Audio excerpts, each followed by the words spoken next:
بسم اللہ الرحمن الرحیم۔ پیارے آقا محمد مصطفیٰ صلی اللہ علیہ وآلہ وسلم اپنے اصحاب کے ساتھ بیٹھ کر کبھی کبھار دنیاوی باتیں اور مزاح فرما لیا کرتے تھے۔ یوں بھی ہوتا کہ وہ مجلس مستقل ایک واقعے اور قصہ بن جایا کرتی۔ ایک مرتبہ نبی کریم صلی اللہ علیہ وآلہ وسلم اپنے رفقا سیدنا ابو بکر صدیق رضی اللہ تعالیٰ عنہ، عمر فاروق رضی اللہ تعالیٰ عنہ اور عثمان غنی رضی اللہ تعالیٰ عنہ کی میت میں علی رحمۃ اللہ علیہ کے گھر تشریف لے گئے۔ سیدنا علی رضی اللہ عنہ کی اہلیہ سید فاطمہ رضی اللہ تعالیٰ عنہما نے شہد کا ایک پیالہ ان حضرات کی مہمانداری کی خاطر پیش کیا۔ شہد اور خوبصورت چمکدار پیالہ، اتفاق سے اس پیالے میں ایک بال گر گیا۔ آپ صلی اللہ علیہ وآلہ وسلم نے وہ پیالہ خلفائے راشدین کے سامنے رکھا اور فرمایا، آپ میں سے ہر ایک اس پیالے کے متعلق اپنی رائے پیش کریں۔ ابو بکر صدیق رضی اللہ تعالیٰ عنہ فرمانے لگے کہ میرے نزدیک مومن کا دل اس پیالے کی طرح چمکدار ہے اور اس کے دل میں ایمان شہد سے زیادہ شیریں ہیں، لیکن اس ایمان کو موت تک بحفاظت لے جانا بال سے زیادہ باریک ہے۔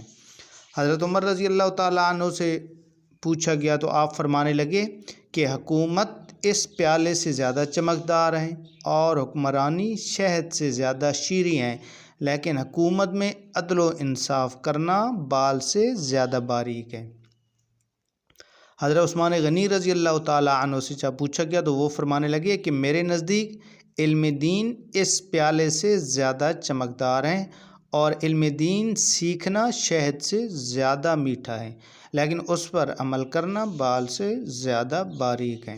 حضرت علی رضی اللہ تعالیٰ عنہ سے پوچھا گیا تو آپ نے فرمایا، میرے نزدیک مہمان اس پیالے سے زیادہ چمکدار ہیں اور اس کی مہمان نوازی شہد سے زیادہ شیریں ہیں اور ان کو خوش کرنا بال سے زیادہ باریک ہے۔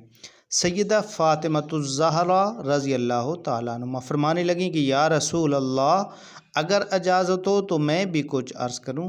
آپ صلی اللہ علیہ وآلہ وسلم کی اجازت دینے پر فرمانے لگیں کہ عورت کے حق میں حیا اس پیالے سے زیادہ چمکدار ہے اور اس کے چہرے پر پردہ شہد سے زیادہ میٹھا ہے، اور غیر مرد کی اس پر نگاہ نہ پڑے، یہ بال سے بھی زیادہ باریک ہے۔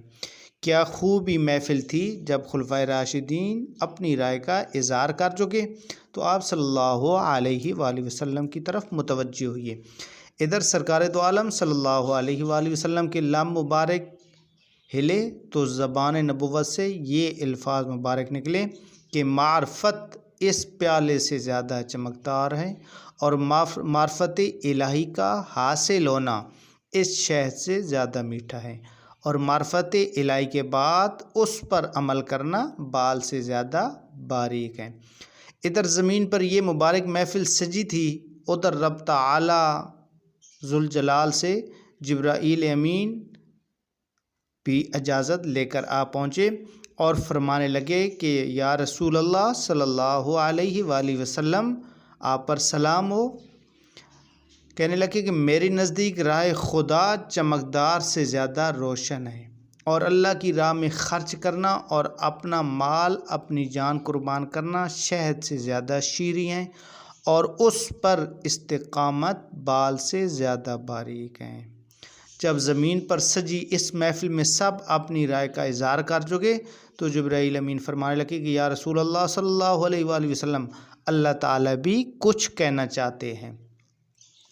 فرمایا کہ جنت اس پیالے سے زیادہ چمکدار ہیں اور جنت کی نعمتیں اس شہد سے زیادہ شیریں ہیں، لیکن جنت تک پہنچنے کے لیے پل صراط سے گزرنا بال سے زیادہ باریک ہیں۔ بلا شبہ یہ مجلس بھی مبارک اور ہر ایک کی گفتگو بھی مبارک۔ اس مجلس میں آقا نامدار صلی اللہ علیہ وآلہ وسلم تھے، وہاں صحابہ رضی اللہ تعالیٰ عنہما بھی تھی۔ آپ کی یہ مجلس اور اس میں ہونے والی گفتگو ہم سب کے لیے مشعل راہ ہیں۔ اللہ تعالیٰ ہم سب کو نیک بزرگوں کے نقش قدم پر چلنے کی توفیق عطا فرمائے، آمین ثم